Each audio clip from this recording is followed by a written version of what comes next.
Hello brothers and sisters, welcome to our channel counselling survey. ప్రతి ఒక్కరు కూడా ఈ కౌన్సిలింగ్ సర్వేలో ఎలాంటి ప్రశ్నలు వస్తున్నాయి, సమాధానం ఏ విధంగా ఇవ్వాలి, టెక్నికల్ ప్రాబ్లమ్స్ ఏమైనా వస్తున్నాయా అని పదే పదే అడగడం జరుగుతూ ఉంది. అలాగే మనకి ఓవరాల్ గా క్వశ్చన్స్ ఏ విధంగా ప్యాటర్న్ ఉంది, అదే విధంగా మనకి ఏ విధంగా అంటే చాలా ఈజీగా క్వశ్చన్స్ ఎలా ఆన్సర్ చేయాలనేది అడుగుతా ఉన్నారు. నేను చెప్తాను. మీకు తెలిసిందే, మార్నింగ్ 11 to 12 ఒక స్లాట్, 3 to 4 ఒక స్లాట్, అంటే రోజు 2 స్లాట్లు. నిన్న 2 స్లాట్లు జరిగినాయి, ఈ రోజు 2 స్లాట్లు జరిగినాయి, మొత్తం 4 స్లాట్లు జరిగినాయి. ఈ 4 స్లాట్లలో మనం ఖచ్చితంగా ఆ ప్యాటర్న్ చూడడం జరిగింది, ఎగ్జాక్ట్ గా మీకు చెప్పడం జరుగుతూ ఉంది. సో ఇప్పుడు మీకు ఎగ్జామ్ 1 hour ఉంటుంది. 1 hour లో మీకు ఫస్ట్ పార్ట్ ఏలో వచ్చేసరికి 45 minutes కి 40 క్వశ్చన్స్ ఉంటాయి. ఆ 40 క్వశ్చన్స్ లో ఒక 10 క్వశ్చన్స్ ఆప్టిట్యూడ్ ప్లస్ రీజనింగ్ లో 10 క్వశ్చన్స్ వస్తాయి. అదేవిధంగా సైకోమెట్రిక్ మీద ఒక 10 క్వశ్చన్స్ వస్తాయి. అలాగే టెక్నికల్ సబ్జెక్ట్ అంటే మీ ఓన్ సబ్జెక్ట్, బీకామ్ అయితే కామర్స్ సంబంధించి, అలాగే బీటెక్ అయితే టెక్నికల్ కి సంబంధించి, అలాగా మీ బ్యాక్గ్రౌండ్ సబ్జెక్ట్ నుంచి ఒక 20 క్వశ్చన్స్ వస్తాయి. అంటే ఓవరాల్ గా 45 minutes గాను 40 ప్రశ్నలు వస్తాయి. ఇందులో ఈజీగా మనం చేసేది ఏదో తెలుసా అంటే మీకు సైకోమెట్రిక్. ఇప్పుడు చెప్పబోయే టాపిక్ 10 ప్రశ్నలు వస్తాయి. 10కి 10 తెచ్చుకోవచ్చు. ఎందుకంటే ఇక్కడ ఎక్కడ కూడా కాల్కులేషన్ పార్ట్ ఉండదు. మనం మార్నింగ్ సెక్షన్ లో రీజనింగ్ అండ్ ఆప్టిట్యూడ్ చూసాం, అక్కడ అంత కాల్కులేషన్ ఉంటుంది. ఖచ్చితంగా వస్తే చేయగలుగుతాం. ఇక్కడ అలా కాదండి, జస్ట్ మీరు ఇంగ్లీష్ అర్థం చేసుకోవడం. అంటే ఇక్కడ ఇంగ్లీష్ మొత్తం ఎంటైర్ టెస్ట్ మొత్తం ఇంగ్లీష్ లోనే ఉంటుంది. మీరు అర్థం చేసుకోవాలి, తెలుగులో ఎక్కడ కనబడదు. ఇంగ్లీష్ నేర్చుకోవాలి. అంటే కొంచెం మీరు అర్థం చేసుకుంటే, కొంచెం పాజిటివ్ ఆన్సర్ చూసి పెట్టగలిగితే ఖచ్చితంగా సైకోమెట్రిక్ లో మంచి స్కోర్ చేయొచ్చు. సైకోమెట్రిక్ లో మంచి స్కోర్ చేస్తే మీ ర్యాంక్ ఇంప్రూవ్ అవుతుంది. మీ ర్యాంక్ బాగుంటే మీకు జాబ్ వచ్చే అవకాశాలు ఎక్కువగా ఉంటాయి. ఎందుకంటే మీకు ఉన్నట్టు రాష్ట్ర వ్యాప్తంగా చాలా మంది ఎగ్జామ్ రాస్తారు, అందరికీ మంచి మంచి స్కోర్ వస్తుంది. స్కోర్ వచ్చినప్పుడు ర్యాంక్ వస్తుంది, ర్యాంక్ బట్టే జాబ్ వస్తుంది. ఎవరికైతే ర్యాంక్ వచ్చిందో ఆ ర్యాంక్ బట్టి, ఆ ర్యాంక్ ఉన్న వారికి మాత్రమే ఎంప్లాయర్ అనేవారు మీకు అక్కడ జాబ్ ఇవ్వడం జరుగుతూ ఉంది. మీకు అర్థం చేసుకోవాల్సిన అంటే, మీకు ఇచ్చిన డాష్ బోర్డ్ అనే దాంట్లో అటు మీరు గ్రాడ్యుయేట్స్ రిజిస్టర్ అవుతారు, అలాగే జాబ్ ఇచ్చేవారు అంటే ఎంప్లాయర్ అంటే కంపెనీలో ఉన్న ఎంటర్ప్రెన్యూర్స్ ఉంటారు కదా, ఎంప్లాయర్స్, వాళ్ళు కూడా జాయిన్ అవుతారు. జాయిన్ అయ్యి ఆ డాష్ బోర్డ్ చూస్తూ ఉంటారు, ఎవరు ర్యాంక్ వచ్చినా మంచిదని. ర్యాంక్ వచ్చిన వాళ్ళకి కాల్ చేసి లేదా ఈమెయిల్ చేసి వాళ్ళని పిలిపించి జాబ్ ఇవ్వడం జరుగుతూ ఉంది. సో మీరు మంచి ర్యాంక్ కొట్టాలంటే సైకోమెట్రిక్ చాలా ఈజీ పార్ట్ ఉన్న వాటిలో. సో ఇప్పుడు నేను సైకోమెట్రిక్ ఎలా పెట్టాలనేది, అది ఇంగ్లీష్ ఎలా నేర్చుకోవాలి అంటే, ఆ క్వశ్చన్ ఇంగ్లీష్ ఎంటైర్ ఎగ్జామ్ మొత్తం ఇంగ్లీష్ లోనే ఉంటుంది. మీరు అర్థం చేసుకోవాలి, ఎక్కడ తెలుగు కనబడదు, ఇంగ్లీష్ లో సింపుల్ ఇంగ్లీష్ ఉంటుందో అర్థం చేసుకోవచ్చు. ఇంకా లేట్ చేయకుండా మనం టెస్ట్ లోకి వెళ్ళిపోతాం. సైకోమెట్రిక్ 10 క్వశ్చన్స్ ఎలా అప్లై చేయాలనేది. ఓకేనండి. మీకు మీకు స్క్రీన్ మీద చూపిస్తున్నాను చూడండి. మీకు స్క్రీన్ మీద చూపించినట్టు నేను ఎగ్జాక్ట్లీగా ఫస్ట్ క్వశ్చన్ ఏముందండి, యు ఆర్ లీడింగ్ టీమ్, ఓకేనండి, of 8 employees. two team members are constantly arguing and blaming each other for delays. The rest of team feels disturbed and productive is dropping. What will you do first? అసలు మీరు ఏం చేస్తారు first ఇలాంటి ఈ సందర్భంలో? అసలు question ఏం చెప్తుందండి? ఆ క్వశ్చన్ మీకు ఏం చెప్తుందంటే, మీ టీంలో 8 మంది ఉన్నారు, పదే పదే ఇద్దరు సభ్యులు ఒకరు వాదించుకుంటా ఉన్నారు. వాళ్ళిద్దరు వాదించుకోవడం వల్ల మిగతా టీం మొత్తం డిస్టర్బ్ అవుతుంది. మీరు ఏం చేస్తారు అంటే, ఫస్ట్ ఆప్షన్ ఏంటి, ask both to stop arguing and return to work. అంటే అలా గట్టిగా సమాధానం చెప్పేస్తారా అంటే కోపంగా? Option B, call them privately and understand the root cause. అంటే వాళ్ళని మనం ప్రైవేట్గా నలుగురిలో కాకుండా ఒక ప్రైవేట్ గదిలో తీసుకెళ్ళి అసలు ఏం జరుగుతుంది ఏంటి అని అడుగుతామా? లేదు. థర్డ్ సి ఆప్షన్ ఏంటి, warn them with disciplinary action. వాళ్ళకి వార్నింగ్ ఇచ్చి వాళ్ళ మీద డిసిప్లినరీ యాక్షన్ తీసుకుంటామా? Option D, ignore and hope the issue resolve on its own. వాళ్ళే చూసుకుంటారులే అని వదిలేస్తామా? చూడండి, ఇక్కడ పాజిటివ్ గా అంటే ఎంటైర్ 4 ఆప్షన్ లో పాజిటివ్ కనిపించే ఆన్సర్ అని చెప్పండి. Call both privately and understand the root cause. ఇది ఎగ్జాక్ట్ ఆన్సర్. మన వాట్సాప్ గ్రూప్ లో పెట్టాము, చాలా మంది మంచిగా ఆన్సర్ చేశారు, వెరీ గుడ్. సో ఇలాంటి క్వశ్చన్స్ రెగ్యులర్గా పెడతా ఉంటాం, మీకు బాగా యూజ్ అవుతాయి. Practice make perfect. మీరు బాగా ప్రాక్టీస్ చేస్తే మీ ఎగ్జామ్ బాగా పర్ఫామ్ చేస్తారు. సో పాజిటివ్గా ఉన్న ఆన్సర్ అదే ఆన్సర్ కూడా అవుతుంది. ఎందుకంటే మనం ఎవరినైనా మొహమే చెప్పాము, అలా అని చెప్పేసి వార్నింగ్ ఇవ్వలేము, డిసిప్లినరీ యాక్షన్ తీసుకోలేము. సో బోత్ మనం ప్రైవేట్గా పిలుస్తాం, అందరి ముందు తిట్టకుండా అర్థం చేసుకుంటాం, రూట్ కాజ్ అని తెలుసుకుంటాం, సాల్వ్ చేస్తాం. ఆప్షన్ బి ఫస్ట్ క్వశ్చన్కి ఆన్సర్. అదేవిధంగా మనకి second question, A team member with strong skill constantly submit work late. When questioned, he says he is handling too much work. However, you notice he takes frequent breaks. What is your best action? అంటే ఏంటంటే, అక్కడ అర్థం ఏంటంటే, second question తెలుగులో చెప్తాను చూడండి. మీ టీంలో ఒక మంచి స్కిల్ ఉన్న వ్యక్తి ఉన్నాడు, కానీ పని లేట్గా ఇస్తున్నాడు. కానీ బాగా పని చేయగలుగుతాడు, కానీ పని ఇచ్చిన పని బాగా లేట్ చేస్తున్నాడు. ఏంటని అడిగితే ఏదేదో కారణాలు చెప్తా ఉన్నాడు, బ్రేక్లు వస్తూ ఉన్నాయి. ఇప్పుడు మీరు అసలు ఏం చెప్తారు అంటే, మీరు ఏం చేయాలి అంటే, మీ డెసిషన్ ఏంటంటే, రెడ్యూస్ హిస్ వర్క్ లోడ్. అతనికి ఇచ్చిన వర్క్ మీరు తగ్గిస్తారా? Option B, give him a warning. అతనికి వార్నింగ్ ఇస్తారా? Option C, set a clear time line and monitor performance closely. అంటే అతనికి క్లియర్ ఈ టైంలో నువ్వు చెయ్యి అని చెప్పి అతన్ని మీరు కంటిన్యూగా అతను మోనిటర్ చేస్తారా దగ్గరగా ఉండి. Option D, ignore it because he skill. అతను బాగా పర్ఫార్మెన్స్ చేయగలుగుతాడు కదా, అతను వదిలేస్తారా?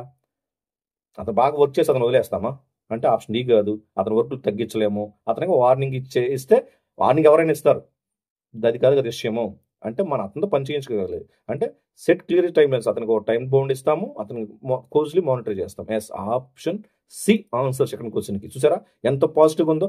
అంటే మ్యాక్సిమం 10 క్వశ్చన్స్కి 10 క్వశ్చన్స్ ఆన్సర్ చేయొచ్చండి సైకోమెట్రిక్ నుంచి. బెస్ట్ ఏరియా ఇది స్కోర్ చేయడానికి, మంచి ర్యాంక్ వస్తుంది. ఓకే, నెక్స్ట్ క్వశ్చన్కి వెళ్దామా? నెక్స్ట్ క్వశ్చన్కి వెళ్తే ఏముందండి, you are assigned a new project with a very tight dead line. Your team is already busy with other task. What is your leadership decision? అంటే ఏంటి, తెలుగులో ఏంటి దానికి అర్థం చూస్తే, మీకు ఒక కొత్త ప్రాజెక్ట్ వచ్చిందండి, డెడ్ లైన్ చాలా దగ్గరగా ఉంది, ప్రాజెక్ట్ వెంటనే చేసేమని డెడ్ లైన్ ఉంది. ఇప్పటికే మీ టీం ఇతర వర్క్తో బిజీగా ఉన్నారు. ఇప్పుడు నువ్వేం డెసిషన్ తీసుకుంటావు? As a leader, team leader నువ్వు ఏ డెసిషన్ తీసుకుంటావు? Tell the team to work overtime. మీ టీం మెంబర్స్ మొత్తాన్ని పిలిపించి ఓవర్ టైం చేసే వర్క్ ఫిల్ చేయమని చెప్తారా? Option B, reprioritise task and identify what can you postpone. అంటే ఏంటి, మీకు ఆల్రెడీ ఉన్న వర్క్లు ఏవైతే ఉన్నాయో వాటిని ఆర్డర్ ప్రకారం ఏది ముందు చేయాలి ఏదైనా చేయాలని ఆర్డర్ పెట్టి మీరు పని చేస్తారా? Option C, do most of work yourself. మీ వర్క్ ఎక్కువగా మీరే చేస్తారా? వర్క్ని ఎక్కువ పని చేయడానికి ట్రై చేస్తారా? Ask management for more time. ఎక్కువ టైం మమ్మల్ని అడుగుతారా? ఇక్కడ చూస్తే మీకు న్యూ ప్రాజెక్ట్ వచ్చింది, టైం లేదు, అందులోని మీకు వేరే పనులు ఉన్నాయి. ఇప్పుడు మీ డెసిషన్ ఏంటంటే ఖచ్చితంగా చెప్పొచ్చు, మీకున్న వర్క్లు ఏవైతే ఉన్నాయో వాటిని రీప్రయారిటైజ్ చేస్తారు. ఓకేనండి. అలాగే ఏవైతే టైం ఉన్నట్టు ఖచ్చితంగా పోస్ట్పోన్ చేసుకోవచ్చు, టైం ఉంది కాబట్టి. సో ఇది option B, third question option B perfect answer. It is a positive answer, right. Next క్వశ్చన్కి వెళ్తే మనం చూస్తే, a new team member is talented but feels low confidence and hesitates in team meetings as a manager you will. అంటే ఏంటంటే, కొత్తగా ఒక సభ్యుడు వచ్చాడు మీ టీంలోకి. ఓకే, మీరు ముందు ఏమనుకోవాలంటే టీం లీడర్ అనుకోవాలి ఈ సందర్భంలో. ఓకేనా, మీ టీంలోకి ఒక కొత్త సభ్యుడు వచ్చాడు, కాన్ఫిడెన్స్ అతనికి ఏం లేదు, లోగా ఉన్నాయి, మీటింగ్లో మాట్లాడడానికి ఏదో సంకోచిస్తా ఉన్నాడు మీటింగ్లో బట్ టాలెంట్ ఉంది, కాన్ఫిడెన్స్ లేదు, మాట్లాడలేకపోతున్నాడు. ఇప్పుడు మీరు ఏం చేస్తారు? Ignore, they will improve automatically, అతనే చేస్తాడులే ఆటోమేటిక్గానే వదిలేస్తారా? Assign a small task and encourage participations gradually. అతనికి ఒక చిన్న వర్క్ ఇచ్చి గ్రాడ్యువల్గా అతని యొక్క స్కిల్ని పెంచుకుంటూ పోతారా మీరు? Option C, assign only easy work. అతను ఏదైతే ఈజీగా ఉన్న చిన్న చిన్న పనులు చేసి వర్క్ ఇస్తారా? Ask them to speak in every మీటింగ్లో మాట్లాడవయ్యా అని చెప్తారా? అంటే ఒక బెస్ట్ టీమ్ లీడర్ మీరు ఏం డెసిషన్ తీసుకుంటారంటే ఆప్షన్ బి చూడండి ఒకసారి, assign small task and encourage participation gradually. Yes or no? Best answer, positive answer, best answer. Okay, fourth క్వశ్చన్కి ఆన్సర్ బి. అలాగే మీరు ఫిఫ్త్ క్వశ్చన్ చూస్తే, your team makes a major mistake. Your team makes a major mistake affecting the client management task. Who is responsible? You know 2 people caused it. What is the best leader response అని అడిగితే అంటే ఏంటి, మీ team చేసిన తప్పుల వల్ల, మీ team చేశారు, మీకు team ఉంది, ఆ టీం చేసిన తప్పుల వల్ల కస్టమర్ ఏదో ప్రాబ్లం వచ్చింది కస్టమర్కి, మేనేజ్మెంట్ అసలు తప్పు ఎవరిదని అడుగుతా ఉంది. మీ పైన మేనేజ్మెంట్ అసలు క్లయింట్కి ఇబ్బంది పెట్టింది ఎవరు మీ టీంలో అని అడుగుతా ఉంది. మీ టీం వల్ల అతనికి ఎందుకు ఇబ్బంది కలిగింది, ఎవరు ఇబ్బంది పెట్టారు అని అడిగారు. మీకు తెలుసు ఒక 2 సభ్యులు కారణం అని దానికి, మీ టీంలో ఒక 2 వల్ల ఆ క్లయింట్ ఇబ్బంది పడుతున్నాడు, వాళ్ళు చేసిన తప్పిదం వల్ల ఆ క్లయింట్ ఇష్యూ అయింది అని మీకు తెలుస్తుంది. ఇప్పుడు మీరు ఎలా రెస్పాండ్ అవుతారు? బ్లేమ్ ద 2 ఎంప్లాయీస్, వాళ్ళిద్దరే చేశారని చెప్పేసి మేనేజ్మెంట్ చెప్పేస్తారా? Option B, take responsibility as a team leader and then correct the team internally. అంటే రెస్పాన్సిబిలిటీ తీసుకొని ఏదైతే మిస్టేక్ జరిగిందో అది ఒక రెస్పాన్సిబిలిటీగా తీసుకొని యాజ్ అ టీమ్ లీడర్గా దాన్ని కరెక్ట్ చేయడానికి మీరు ఇంటర్నల్గా అంతర్గతంగా ఆలోచించి దాన్ని ఆ యొక్క మిస్టేక్ని సాల్వ్ చేయడానికి ట్రై చేస్తారా? Option C, hide the mistake, అసలు ఆ మిస్టేక్ని దాచేస్తారా? Option D, say I don't know who did it, అసలు తెలియదు నాకు ఇది ఎవరు చేశారని చెప్తారా సమాధానం? Option B is the correct answer. ఎందుకంటే అక్కడ యాజ్ అ టీమ్ లీడర్గా మీరు మంచి ఇదిగా, అంటే ఒక టీమ్ లీడర్కు ఉన్న మంచి లక్ష్యం ఏంటంటే తప్పులు ఎదుటోళ్ళ మీద వేయకుండా ఆ తప్పుని యాక్సెప్ట్ చేసి రెస్పాన్సిబిలిటీగా తీసుకొని ఆ తప్పుని సరిదిద్దేయాలి. సో ఆప్షన్ బి కరెక్ట్గా ఆన్సర్, ఆప్షన్ బి అవుతుంది, ఆప్షన్ బి ఆన్సర్. అలాగే 6th క్వశ్చన్కి వస్తే, a high performing employee suddenly starts missing deadline and seems stressed, what will you do? మీరేం చేస్తారు? అసలు ఏంటి, ఒక మంచి సభ్యుడు పర్ఫార్మింగ్ చేసే ఎంప్లాయీ సడన్గా ప్రతి వర్క్ని ఆపేస్తా ఉన్నాడు, స్ట్రెస్లో ఉన్నట్టు మీకు కనిపిస్తున్నాడు. అతను బాగా వర్క్ చేస్తాడు, బట్ రిపీటెడ్లీ ఏదో వర్క్ని డిలే చేస్తూ ఉన్నాడు, అతను స్ట్రెస్లో ఉన్నట్టు మీకు అర్థమవుతుంది. ఇప్పుడు మీరు ఏం చేస్తారు? గివ్ స్ట్రాంగ్ వార్నింగ్, అతను స్ట్రాంగ్ వార్నింగ్ ఇస్తారా? అలాగే option B, take privately and understand personal or work issues ఏమైనా ఉన్నాయని అడుగుతారా? అతను ప్రైవేట్గా పిలిపించి ఒక గదిలో పిలిపిస్తున్నానా, ఏమైంది పర్సనల్ వర్క్స్ ఏమైనా ఉన్నాయని అడుగుతారా? లేదు, రెడ్యూస్ హిజ్ రోల్, అతనికి పాత్ర తగ్గిస్తారా? Ignore and hope they improve, అతను వదిలేస్తారా? అతనే నెక్స్ట్ ఇంప్రూవ్ చేసుకుంటాడని వదిలేస్తారా? సో ఇందులో పాజిటివ్ ఆన్సర్ చెప్పండి. ఖచ్చితంగా బీనే positive answer. Take privately and understand personal or work issues. Yes. అలాగే 7th చూసినట్లయితే, during a meeting one dominated team member keeps in protecting others feels afraid to talk, what your step? అంటే ఏంటి, meeting ఒక సభ్యుడు ఉన్నాడండి, ఎప్పుడు ఇతరులని అడ్డుకుంటామన్నాడు, ఇతరులకి ఏదో ఒకటి ఇబ్బంది పెడతామన్నాడు, మిగతా వాళ్ళు మాట్లాడడానికి కూడా భయపడుతున్నారు అతని వల్ల. ఇప్పుడు మీరు ఏం చేస్తారు? అతన్ని మీరు ఏం చేస్తారు అని డెసిషన్ తీసుకుంటారు. ఆప్షన్ చూసేస్తే, allow it is because he's skilled, అతను బాగా టాలెంట్ కాబట్టి అతను వదిలేస్తారా?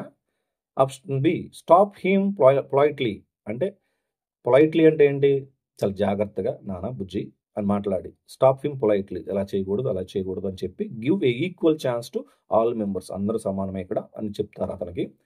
Option C, remove him from the meeting, ఆ మీటింగ్ నుంచి అతను తొలగించేస్తారా? అండ్ అసలు మీటింగ్ ఆపేస్తారా? ఇందులో పాజిటివ్ ఆన్సర్ ఏంటి? Option B, yes. Option B, stop him politely అంటే మర్యాద. ఎస్ సార్ నో, మర్యాదగా అతన్ని ఆపమని చెప్తాము. మర్యాదగా ఆపు అని లానం, మనం మాట్లాడే మాటలు పొలైట్గా మాట్లాడి ఆపు చెప్తాం, ఈక్వల్ ఛాన్స్ ఇవ్వాలని చెప్పేసి మనం అతన్ని ఎంకరేజ్ చేస్తాం. తర్వాత 8th క్వశ్చన్ చూస్తే, you are given a target that seems impossible with current resources, what should a manager do? What should a manager do? Yes, a manager కానీ ఏం చేస్తారని అనేది. ఓకేనా? మనం చూస్తే, మీకు ఇచ్చిన టార్గెట్, ప్రస్తుతం మీ దగ్గర ఉన్న రిసోర్సెస్ ఏదైతే వనరులు ఉన్నాయో అవి సరిపోవట్లేదు మీకు ఇచ్చిన టార్గెట్కి. యాజ్ ఎ మేనేజర్గా మీరు ఏం చేస్తారు? Tell the team it's impossible, ఇది అవ్వదు అని వదిలేస్తారా? లేదా break the target into small achievable parts, అంటే అర్థం ఏంటంటే, మీ టార్గెట్ని చిన్న స్టెప్స్ కింద విభజించి సాధ్యమైనంత వరకు ప్లాన్ చేసి వాటిని ఫుల్ఫిల్ చేస్తారా? Option C, ask everyone to work extra hours, ఎక్కువ గంటలు పనిచేయమని చెప్తారా మీ టీంలో? క్యాన్సిల్ ద వర్క్, అసలు ఆ వర్క్ని క్యాన్సిల్ చేస్తారా? Which one is the best positive answer? Break the target అంటే మీకు ఇచ్చిన టార్గెట్ని అకార్డింగ్ టు ప్లాన్ ప్రకారం చిన్న వర్క్స్గా డివైడ్ చేసుకుని, స్మాల్ వర్క్స్గా వాటిని ఫుల్ఫిల్ చేయాలి. Yes answer is B. తర్వాత 9th క్వశ్చన్ చూస్తే, two departments are blaming each other for a process of failure, as the team leader you role is ఏంటి? 2 డిపార్ట్మెంట్లు ఉన్నాయండి, ఒక డిపార్ట్మెంట్ ఒకరినొకరు నిందించుకుంటా ఉన్నారు, ప్రాసెస్ ఫెయిల్యూర్ కోసం బాధ్యత తెప్పించుకుంటున్నారు. అంటే ఏదో ప్రాసెస్ ఫెయిల్యూర్ ఉంది, ఆ ప్రాసెస్ ఫెయిల్యూర్ ఒకరి మీద ఒకరు నిందించుకుంటా ఉన్నారు. అసలు టీమ్ లీడర్ మీరు ఏం చేస్తారండి? సపోర్ట్ యువర్ ఓన్ డిపార్ట్మెంట్, అందులో మీ డిపార్ట్మెంట్ ఉంది, మీరు డిపార్ట్మెంట్ సపోర్ట్ చేస్తారా? Option B, organise a meeting to understand facts for both sides, ఇద్దరు పిలిపించి ఏం జరిగిందో తెలుసుకొని బోత్ సైడ్స్న నిజాలు తెలుసుకొని మాట్లాడతారా? బ్లేమ్ అదర్ డిపార్ట్మెంట్ బ్లేమ్ చేస్తారా? అవాయిడ్ ఇన్వాల్వ్మెంట్, అసలు తప్పించుకుంటారా? అసలు టీమ్ లీడర్ తప్పించుకోలేరు, అదర్ డిపార్ట్మెంట్ బ్లేమ్ చేయలేరు, మీ డిపార్ట్మెంట్కి సపోర్ట్ చేయలేరు. మిగిలిన answer option B, organize the meeting to understand facts from the both sides. Yes, answer B. అలాగే 10th క్వశ్చన్ చూస్తే, a team member has an innovative idea, but it requires time and resources. Your project timelines is tight. What will you do? అంటే ఏంటి, ఒక సభ్యుడు మంచి innovative ఐడియాతో వచ్చాడు, కానీ ఐడియాని అమలు చేయడానికి సరైన సమయం కానీ సరైన రిసోర్సెస్ కానీ మీ దగ్గర లేవు, ప్రాజెక్ట్ టైం లైన్ అయితే టైట్గా ఉంది, మీరు ఏం చేస్తారు? Reject idea due to the lack of time, అసలు టైం లేకపోవడం వల్ల ఐడియా రిజెక్ట్ చేసేస్తారా? Option B, evaluate if the idea saves time in the long run, అంటే ఏంటి, ఐడియా లాంగ్ రన్లో టైం సేవ్ చేస్తుందో చూసి నిర్ణయం తీసుకుంటారా? Tell them to use personal time, వ్యక్తిగత టైంలో చేయమని చెప్తారా? Postpone the idea permanently. అసలు ఐడియానే అసలు వద్దు అని పోస్ట్ పోన్ చేస్తే పర్మనెంట్లీగా అంటే మీకు దీంట్లో పాజిటివ్ ఏమనిపిస్తుంది? Option B. మనకి ఏదైతే ఆ ఐడియా దాన్ని ఇవాల్యుయేట్ అనేది దాన్ని అనాలిసిస్ చేసి లాంగ్ రన్లో సేమ్ టైం అవుతుందో ఇవాల్యుయేట్ చేసి దాన్ని డెసిషన్ తీసుకుంటారు. Yes or no? చూసారండి, ఈ విధంగా క్వశ్చన్ చాలా చాలా బాగున్నాయి.